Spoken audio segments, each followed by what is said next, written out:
Hi friends, எல்லாரும் எப்படி இருக்கீங்க? நான் ரொம்ப நல்லா இருக்கேன். காலையிலேருந்து 10 மணி வரைக்கும் என்னால் வீடியோ எதுவும் ஷூட் பண்ண முடியல. அவசரமாக கோடம்பாக்கம் கிளம்பிட்டு இருக்கேன் அம்மா வீட்டுக்கு. மவுண்ட் ரயில்வே ஸ்டேஷனுக்கு போயிட்டு ரயிலில் போகலான்னு பார்த்தா போனவங்களாம் ரிட்டன் வந்து பீச்சில் வந்து ஏரோப்ளேன் ரைடு நடக்குது. நல்லா கூட்டமாக போகுது. குழந்தைங்கள வச்சு உன்னால் கூப்பிட்டு போக முடியாது சொல்லவே போனவரை ரிட்டன் வர சொல்லி ஓலாவில் புக் பண்ணி தான் நான் வந்தேன் கோடம்பாக்கம். அவசரமாக எதுக்கு வந்தேன் அப்படின்னா, இங்கே சாமியை வந்து வர வைப்பாங்க. குலதெய்வம் இறந்தாங்க இல்லையா, அவங்கெல்லாம் வர வச்சு எங்கள் வீட்டில் ஒரு கல்யாணம் நடக்க போகுது, அது எப்படி அப்படின்னு சொல்லிட்டு கேட்பாங்க. உனக்கு வந்து எல்லாமே பண்ணதெல்லாம் சரியா அப்படிலாம் கேட்பாங்க. அதனால வந்து சாமி வந்து ரெடி பண்ணிட்டு இருக்காங்க. அந்த அண்ணா ரொம்ப அழகாக பண்ணிட்டு இருந்தாரு. கண்ணு அந்த வாய் எல்லாமே வச்சு. நான் போனப்போ இன்னும் கண்ணு திறக்கவே இல்லை.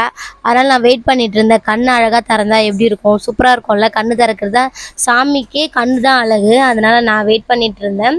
அந்த அண்ணா ஒன்றையும் அழகாக பண்ணிகிட்டே இருந்தார். சரி, அவர் பண்ணி முடிக்கிறதுக்குள்ளே கோயிலை சுற்றிட்டு வரலாம் அப்படின்னு சொல்லிட்டு போனேன்.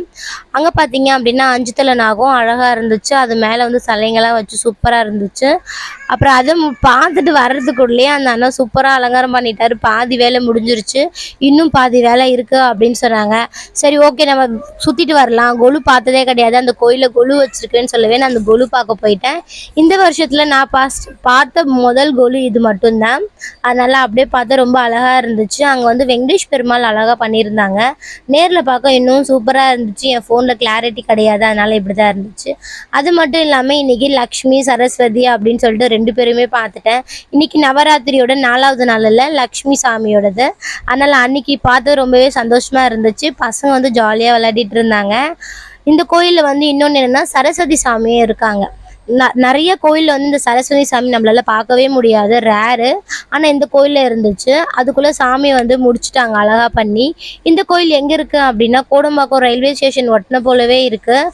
ரயிலில் போகிறவங்களே பார்த்துட்டு போகலாம். ரயில்வே ஸ்டேஷன் கேட்டில் அந்த கேட்டில் ஒட்டின போலவே இருக்குது. எல்லாமே பண்ணி முடிச்சுட்டாங்க. இப்போ வந்து பம்பை உடுக்க வச்சு எல்லாரையும் வர வச்சு சாமியெல்லாம் வர வச்சு எப்படி கேட்பாங்க பாருங்கள். உங்களுக்கு இந்த மாதிரி வீடியோ பிடிக்கும் அப்படின்னா கீழே மறக்காமல் கீழே கமெண்ட்ஸில் சொல்லிவிடுங்க. இவங்கெல்லாம் யார் அப்படின்னா, எங்கள் அம்மாவோட கூட பிறந்தவங்க. மொத்தம் 10 பேர். 10 பேரில் 2 அண்ணன் தம்பி, 2 பேர் இறந்துட்டாங்க. அக்கா தங்கச்சி 8 பேர். 8 பேரில் 2 பேர் இறந்துட்டாங்க, ஒருத்தவங்க வரல. மிச்சம் 5 பேர் இருக்காங்க. அப்புறம் அவங்க அண்ணன் பசங்க இல்லை, அவருக்கு தான் கல்யாணம். அந்த உடம்பு ஃபுல்லாகவே வந்து சந்தனம் பூசிட்டு இருக்காருல, அவர் தான். சாமி இப்போ வர வைக்க போகிறாங்க பாருங்கள்.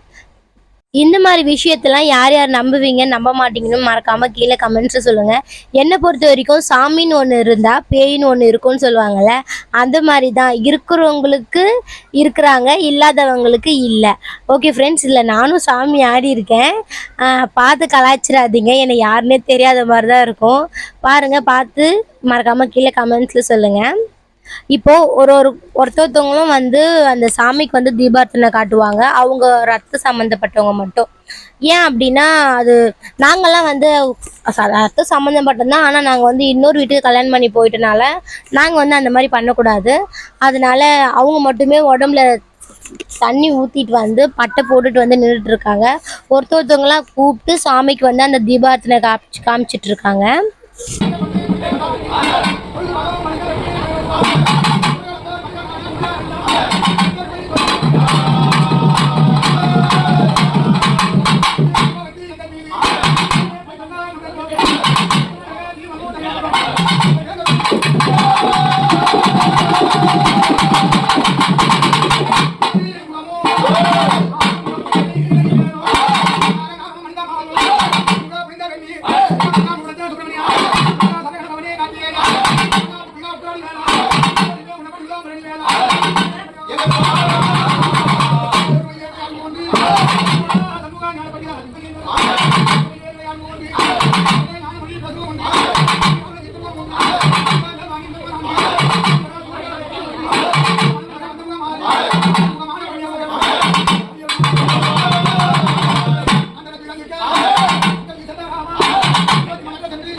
இப்போ கூட கம்மியாக கையில் வச்சு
நான் அங்கேருந்து கடைக்கு வந்துட்டேங்க. இன்னொரு வாட்டி எங்கேயா சாமி வரப்போது அங்கேயே உட்காந்துட்டு இருந்தா அப்படின்னு சொல்லிட்டு ஓரமாக வந்துட்டேன் நான்.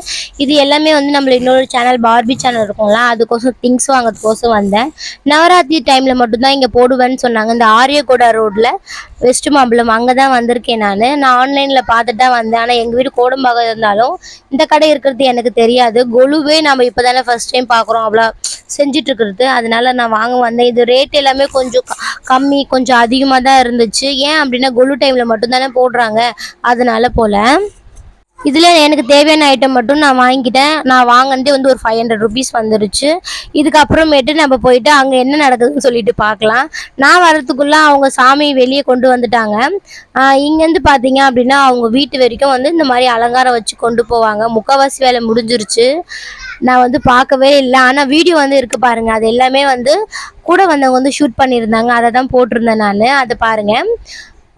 இங்கே பார்த்தீங்க அப்படின்னா அவங்க வீடு வந்தாச்சு. அவங்க வீட்டிலேருந்து திருப்பியும் சாமியை வர வைப்பாங்க. இந்த இடத்துல வந்து திருப்பி சாமி வர வச்சு அதுக்கப்புறமேட்டு உள்ளே கூப்பிட்டு போய் அவங்க வீட்டில் வந்து அந்த சாமி வச்சுருக்காங்கல்ல, அந்த கெரகம், அந்த சாமியை எடுத்துகிட்டு போய் உள்ளே இறக்கி வைப்பாங்க. யார் யாருக்கு சாமி வந்துச்சோ அப்படின்னா அவங்க பொண்ணுக்கு, அப்புறம் எங்களோட சித்தி, அவங்களோட தங்கச்சியில் 8 பேர் சொன்னல, அதில் ஒரு ஆள் அவங்களுக்கும் வந்து வந்துச்சு அப்படின்னு சொன்னாங்க. 2 அண்ணனும் வந்தேன்னு சொன்னாங்க. தாத்தா பாட்டி யாரும் வரல, அவங்க வந்து சாமி ஆயிட்டாங்க, அவங்களால வர முடியாது அப்படின்னு சொல்லவே 2 அண்ணன் மட்டும் வந்தாங்க. 2 பேருமே தான் வந்துட்டு அப்புறம் உள்ள அந்த கரகத்தை கீழே இறங்கி, ஏன்னா அந்த இடம் வந்து ரொம்ப ஹைட் கம்மியாக இருக்கிறதுனால கரகம் வந்து கையில் தூக்கி கீழே இறக்கி வச்சு தான் நம்மளால கொண்டு போக முடியும். அதனால அவங்க இறக்கி வச்சு தான் உள்ளே கொண்டே போனாங்க. இல்லைன்னா அது இடிச்சு கீழே விழுந்துரும்ல, அதனால. உங்கள் வீட்டு சைட்லலாம் இந்த மாதிரி பண்ணுவீங்களா அப்படின்னு சொல்லிட்டு மறக்காமல் கீழே கமெண்ட்ஸில் சொல்லுங்கள். எங்கள் வீட்டு சைடில் ஒரு கல்யாணம், காது குத்தல் அந்த மாதிரி டைம்லலாம் அவங்க வீட்டு குலதெய்வத்தை கூப்பிட்டு, அதான் இறந்தவங்கள அவங்கள தான் குலதெய்வம்னு சொல்லுவாங்க, அவங்கள கூப்பிட்டுட்டு வர வச்சு இந்த மாதிரி எல்லாம் உங்களுக்கு வந்து திருப்தியாக இருக்கா அந்த மாதிரிலாம் கேட்பாங்க. கேட்டதுக்கப்புறம் தான் ஏதாவது ஒரு விசேஷம்னாலும் ஸ்டார்ட் பண்ணுவாங்க. ஓகே ஃப்ரெண்ட்ஸ், இப்போ பார்த்தீங்கன்னா உள்ளே இந்த மாதிரி தான் வந்து நைட்டு பதி போட்டிருப்பாங்க. இந்த மாதிரி தான் பதி போட்டிருக்காங்க. நான் நைட்டு வரல, காலையில் வந்து தான் இப்போ தான் நானே பார்க்குறேன். ரொம்பவே அழகாக இருந்துச்சு உள்ளே வந்து சாமி. உள்ளேயும் நாகாத்தம்மன் தான் வந்து பண்ணிகிட்ருக்காங்க. அவங்களோட குலதெய்வம் நாகாத்தம்மை போல், ஆனால் நாகாத்தம்மை தான் பண்ணியிருக்காங்க. ரொம்ப அழகாக இருந்துச்சு, எனக்கு பார்க்கவே ரொம்ப பிடிச்சிருந்துச்சு. இறந்தாங்கன்னு சொன்னாங்கல்ல, அந்த 4 பேர் தான். அது 4 பேருமே இல்லை, அதில் 2 பேர் தான் வந்தாங்க, 2 பேர் வரல, சாமி ஆயிட்டாங்க அப்படின்னு சொல்லவே அப்படியே நாங்களும் அதோட அப்படியே விட்டுட்டோம். அப்புறம் மேலே போய் அவங்க வீட்டில் மேலே தான் சாப்பிட்டோம். சாப்பாடு தான் சாப்பிட்டேன் இன்றைக்கி நான். இன்றைக்கி வந்து நான் டயட் வந்து அவ்வளோவா கிடையாதுங்க. ஏன்னா வந்து நம்ம வந்து ட்ராவல் பண்ணுறதுனால நம்மளால சமாளிக்க முடியாதுல்ல, அதனால நான் டயட் எதுவுமே இன்றைக்கி இல்லை. நாளையிலேருந்து தான் கரெக்டாக இருக்கணும் அப்படின்னு பார்க்குறேன். நாள் தள்ளிட்டு போயிட்டே இருக்குது. தீபாவளியும் நெருங்கிட்டே இருக்குது. என்ன பண்ண போகிறேனே தெரியல. முடிஞ்ச அளவுக்கு சீக்கிரமாக வந்து வெயிட் லாஸ் பண்ண ஸ்டார்ட் பண்ணணும். எக்ஸசைஸ் பண்ண போகிறேன். இதுக்கப்புறம் நான் சாப்பாடு